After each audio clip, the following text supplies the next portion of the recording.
from very early on of my photographic studies, I started to travel to the north of Finnish Lapland, and I started to collaborate and work with Finnish Sami people, especially the Skolt Sami group of people, maybe some 700 living in the northeastern territories of Finnish Lapland. And that kind of became my university in the bush.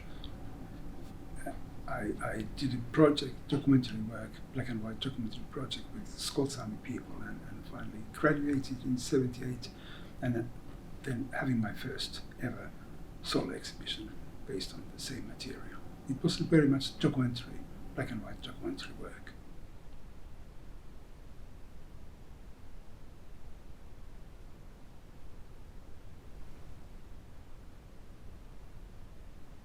By the end of '70s and early '80s, I got in crisis, or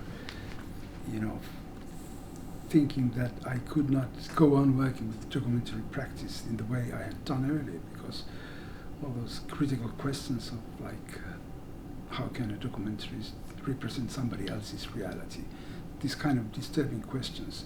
It took me for quite many years to find a new approach to photography, and slightly I moved from documentary praxis towards something, I wouldn't say it was not conceptual photography.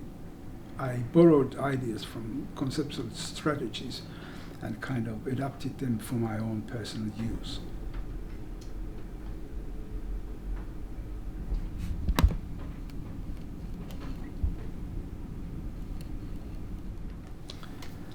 I'd been working in different archives, picture archives, from mid-70s on.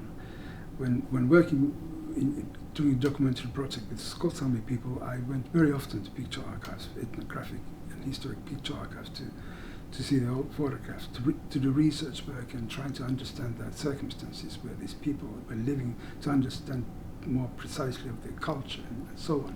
So this came kind of like a habit. I went on and on, time after time.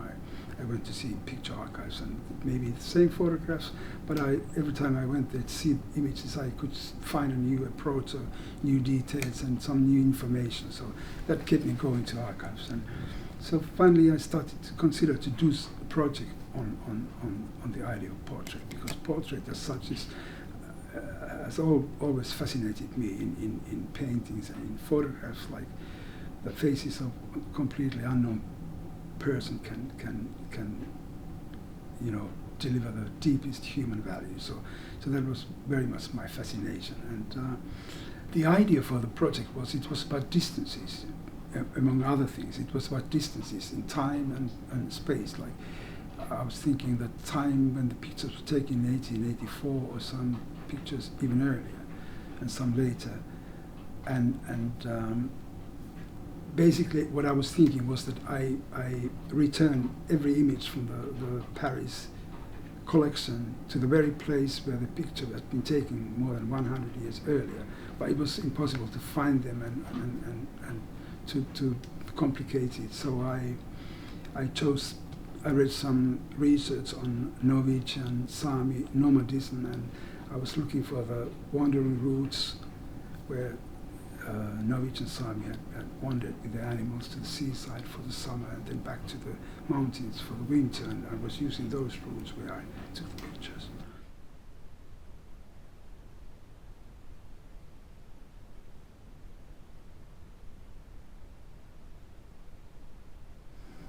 I was working with another project in an art museum. I worked with historical portrait paintings, 300-400 years portrait paintings, and looking at those portrait paintings, I was very often observing shimmering reflections and shimmering lights coming from the windows of the museum, and see the play of shadows and lights on the surface of historical paintings. And for many years I was thinking of doing something about that, and that was the technical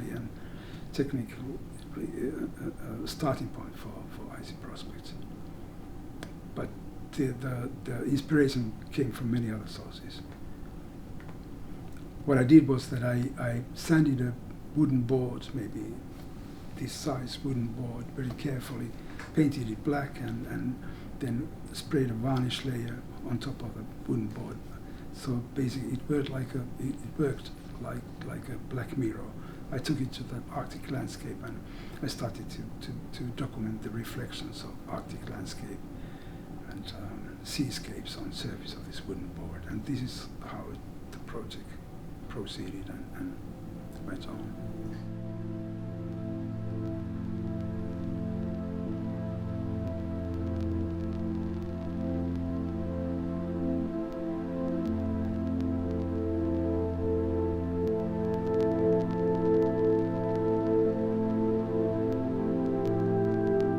It was very much about like re-evaluation of photographic medium, my tools and my practice.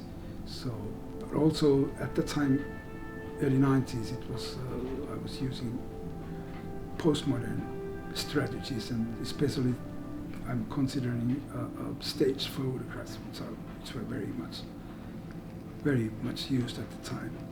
So basically the idea was to show that photographs are neither windows nor mirrors, but they are constructions of reality.